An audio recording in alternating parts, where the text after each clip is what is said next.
इसमें इतना परेशान होने की क्या बात है? वो गैर थोड़े ही हैं, वो तेरे अपने बच्चे हैं, अपना खून है।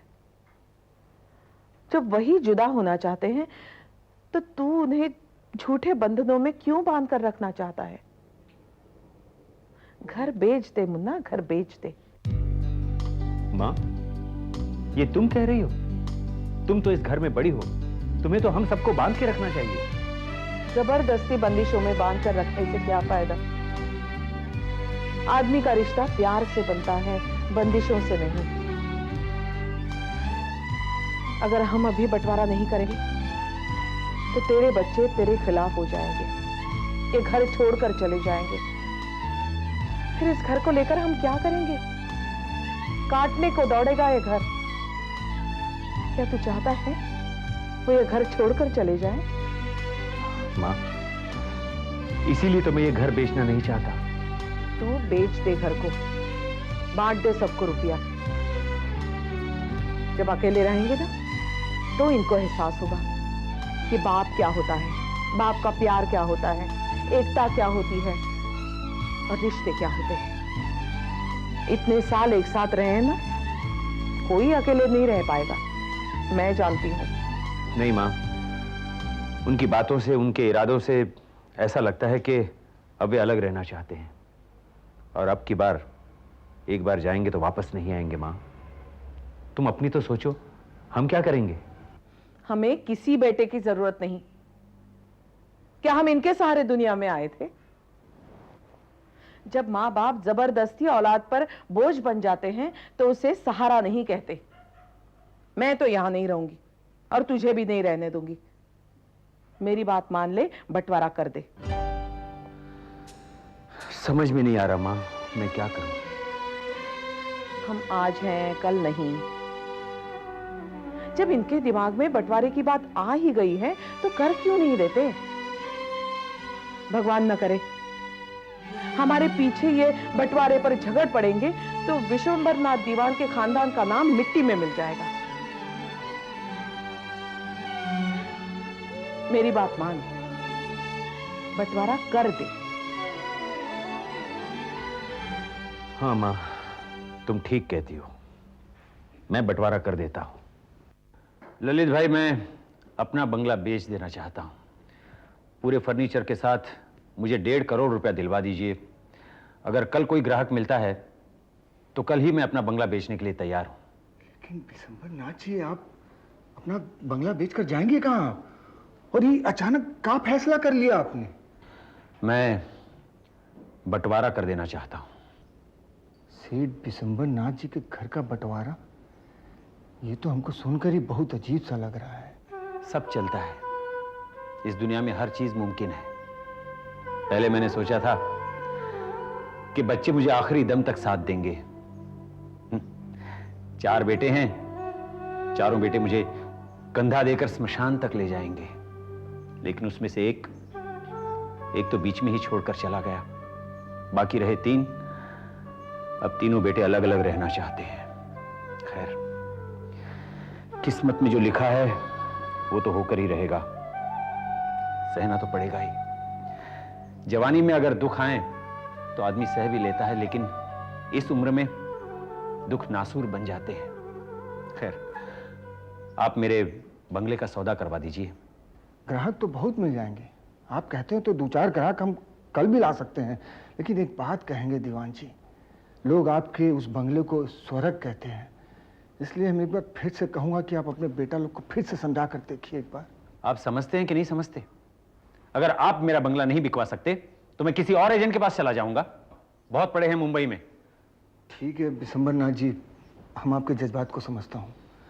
अब आप कहते हैं तो हम बिकवा दूंगा आपका बंगला।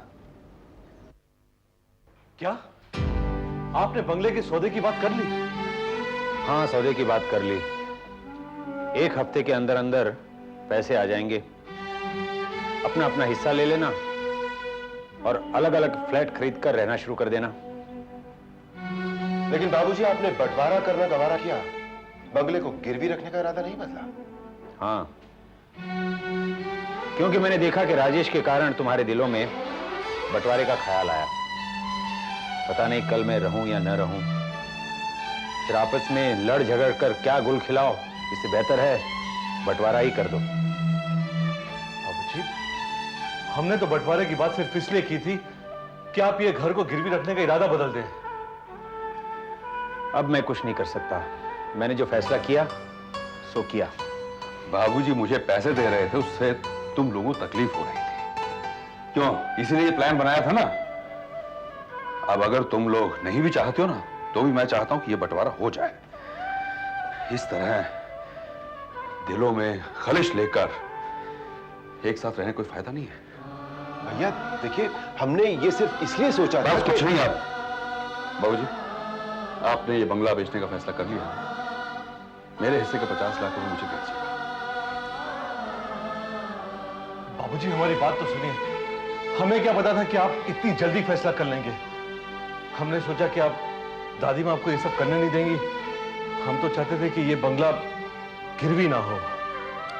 तुमने अभी सुना नहीं राजेश क्या कहकर गया?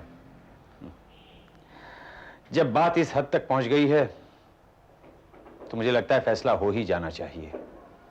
अच्छा है, मैं भी चाहता हूं कि तुम लोगों को एहसास हो कि रिश्तेदारी क्या होती है, पिता का प्यार क्या होता है, एक भरा पूरा परिवार क्या होता है। जब 50-50 लाख रुपए आ जाएं, अपना अपना हिस्सा लेकर अंधेरी, बांद्रा या शांता क्रूज में कहीं फ्लैट खरीद लेना, 1 बेडरूम हॉल जो हस्बैंड वाइफ और बच्चे के लिए काफी होता है। जब अलग अलग रहना शुरू करोगे तब तुम लोगों को एहसास होगा कि दुनियादारी क्या होती है। मैं क्यों ये चाहता था कि पूरा परिवार इकट्ठा रहे। बस अब जो मैंने फैसला कर लिया है सो कर लिया है, अब मैं उसे बदल नहीं सकता।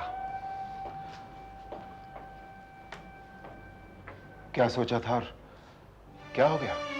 भैया, हमने तो ये सोचा भी नहीं था कि बाबूजी बंटवारा करेंगे। ये सब भैया की वजह से हुआ है। वो तो कुछ समझते ही नहीं है, उन्हें सिर्फ बिजनेस करने की लत है, भले ही घर बर्बाद हो जाए। अरे उन्होंने भी बाबूजी की हाँ में हाँ मिला दी। अब बाबूजी तो मानेंगे नहीं, बंटवारा होगा ही। अब जो होना है होकर रहेगा, देखते हैं क्या होता है। अच्छा हुआ जो बंटवारा हो रहा है, अब उन दोनों को आटे दाल का भाव पता चलेगा। बिना सोचे समझे ही बंटवारे का फैसला कर लिया। मैं तो नहीं चाहती थी कि बंटवारा हो जाए, लेकिन अब वो चाहते हैं तो हम क्या करें। चलो, जो हुआ अच्छा ही हुआ। मैंने भी हाँ तो कर दी है, लेकिन सुभद्रा, मेरा दिल नहीं मानता है। मुझे लगता है कि मैंने गलत किया है, ऐसा नहीं करना चाहिए था। इतने दिन साथ में रहे हैं और छोटी सी बात को लेकर हम इस तरह। पता है तुम्हें, सुमित और अरुण क्या बात कर रहे थे? वो दरअसल बंटवारा नहीं चाहते थे, वो चाहते थे कि उनके इस इरादे से बाबूजी शायद अपना ये मकान गिरवी रखने का इरादा बदल देंगे। लेकिन बात उल्टी हो गई। अब जो होना था सो हो गया। उनको भी अभी एहसास होना चाहिए। बाबूजी आपको पैसे दे रहे हैं ना, तो उन्होंने ये प्लान बना लिया। वो नहीं चाहते थे कि बाबूजी आपको पैसे दें। हम लोग तो सारे घर की अच्छा ही चाहते हैं, और वो लोग नहीं चाहते कि आपकी तरक्की हो जाए। भाई होकर भाई की बुराई चाहते हैं। मुझे नहीं रहना इन लोगों के साथ।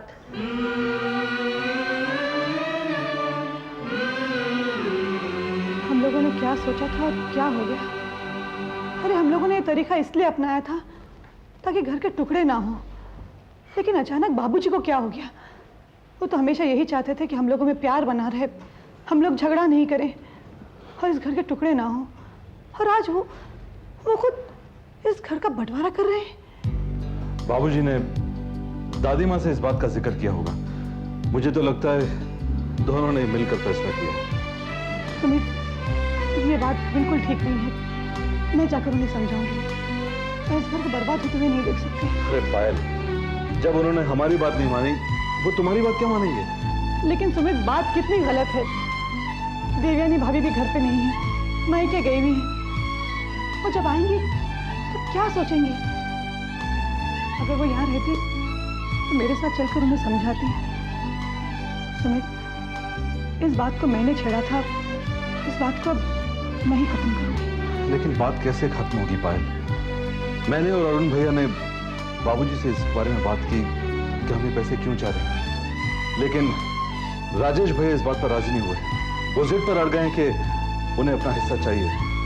बस इसी बात पर बाबूजी ने फैसला किया कि बंटवारा होना चाहिए। अगर राजेश भैया ने ऐसा कहा है तो मैं जाकर सुभद्रा भाभी से बात करती हूँ। तुम्हारा कहना ठीक है, लेकिन उन्हें ऐसा करने की क्या जरूरत थी? कोई और तरीका अपनाते। डायरेक्ट बंटवारा करने की बात पर तुल गए वो लोग। मुझे लगता है इसमें अरुण की ही चाल है। सुमित का कुछ भी नहीं है। अरुण ने उसे भड़काया होगा, क्योंकि उसका अपना बिजनेस है ना, तो वो नहीं चाहता है कि हम लोग कुछ करें। नहीं भाभी, बात ये नहीं है। सारे फसाद की जड़ मैं हूँ। भाभी, मैंने सुन लिया था कि बाबूजी इस घर को गिरवी रख रहे हैं, तो मैंने सुमित को जाकर कहा कि हमें कुछ ऐसा करना चाहिए जिसे सुनकर बाबूजी अपना इरादा बदल दें। और मैंने ही उसे आइडिया दिया कि तुम जाकर बंटवारे की बात करो। शायद बाबूजी डर जाएंगे और घर को गिरवी नहीं रखेंगे। लेकिन बात ही उल्टी हो गई। सुमित ने अरुण भैया का साथ लिया। अब देखिए ना क्या से क्या हो गया। भाभी, वो लोग मर्द हैं, गुस्से में उल्टे सीधे फैसले कर लिए, लेकिन हम लोग तो इस घर की बहुएं हैं। हमारा फर्ज बनता है कि घर को बनाए रखें। देवयानी भाभी भी नहीं है, इसलिए जिम्मेदारी हम दोनों की है। हमें कुछ करना चाहिए। अब कुछ नहीं हो सकता पायल, जो होना था वो हो गया। भाभी, आप क्या कह रही हैं? मैं ठीक ही कह रही हूँ। जब ये फैसला हो ही गया है तो बात खत्म। बंटवारा होकर ही रहेगा। हम सब अलग अलग हो जाएंगे। जब हम सब अलग अलग हो जाएंगे ना, तब सबको पता चलेगा कि जिंदगी क्या होती है, और फिर हम साथ रह के भी क्या होता है। आए दिन कुछ ना कुछ झगड़े ही होते रहते हैं। हर कोई लड़ता रहता है। इससे तो अच्छा है हम अलग हो जाए तो ही ठीक है। समझ में नहीं आता ये क्या हो रहा है। ये सब मेरी वजह से हुआ है। अब ये 50 लाख रुपए से क्या क्या करेंगे? बिजनेस भी करना है और अब घर भी लेना पड़ेगा। तो क्या हो गया, कोई भी बिजनेस करेंगे और एक फ्लैट भी लेंगे। मालूम है आजकल फ्लैट के दाम क्या हैं? बांद्रा में मेरे एक दोस्त का फ्लैट है जो वो बेचना चाहता है। क्या कीमत होगी उसकी? क्या कीमत है? 25 लाख रुपए। 1 बेडरूम हॉल फ्लैट। इतना छोटा सा फ्लैट है और हम लोगों को बंगले में रहने की आदत है। छोटे से फ्लैट में तुम, मैं और हमारे 2 जवान बेटे कैसे गुजर कर पाएंगे? वो सब मैं एडजस्ट कर लूंगी। मुझे पता है कैसे एडजस्ट करना। मैं देवयानी और पायल की तरह नहीं हूँ। मुझे घर गृहस्थी चलाना अच्छे से आती है। बचे हुए 25 लाख से मैं बिजनेस कैसे करूंगा? कुछ भी हो जाए, आपको फ्लैट लेना ही पड़ेगा। हम वहां जाकर आप बिजनेस के बारे में सोच लीजिए। आप हिम्मत तो कीजिए। ऐसा नहीं लगता कि हम कुछ जल्दबाजी में ये फैसला कर रहे हैं? कहीं ऐसा ना बाद में पछताना पड़े। नहीं, मुझे कोई पछतावा नहीं हो रहा है। दिल से कह रही हो? हाँ, मैं दिल से कह रही हूँ। बहुत किया मैंने इस घर के लिए, बहुत बर्दाश्त कर लिया, अब नहीं करूंगी।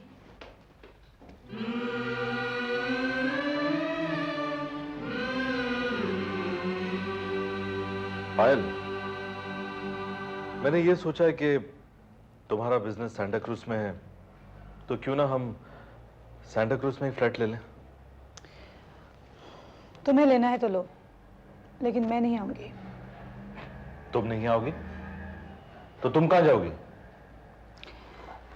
मैं भी एक किराए का फ्लैट ले लूंगी। वहां पे मैं, बाबूजी, दादी माँ और बंटी रहेंगे। तुम पागल हो गई हो क्या? तुमने मुझे उकसाया और नौबत यहां तक आ गई है। अब जब अलग होने की बात है तो तुम मुझसे कह रही हो कि मैं अलग फ्लैट ले लूं? सुमित, हमारे बीच अब रिश्ता ही क्या रह गया है? कुछ भी तो नहीं।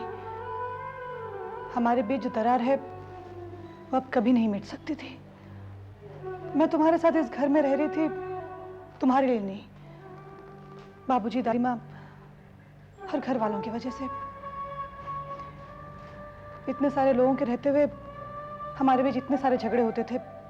अगर अकेले रहेंगे तो नहीं, मैं तुम्हारे साथ अकेले नहीं रह सकती। तो एक काम करते हैं, एक बड़ा फ्लैट ले लेते हैं और बाबूजी और दादी माँ को साथ में रख लेते हैं। नहीं सुमित, अब मुझे तुम्हारे साथ नहीं रहना। मैं, बाबूजी, दादी माँ और बंटी रहेंगे, तुम अलग फ्लैट ले। कमाल की औरत हो तुम। अगर ऐसे ही था तो तुमने मुझे आइडिया क्यों दिया? आइडिया क्यों दिया? तुम अच्छी तरह जानते हो क्यों दिया। अरे मुझे क्या मालूम था कि वाकई में घर का बंटवारा हो जाएगा। मुझे लगता था कि सुभद्रा भाभी हमारा साथ देंगी, लेकिन वो और राजेश भैया तो एकदम अलग हो गए।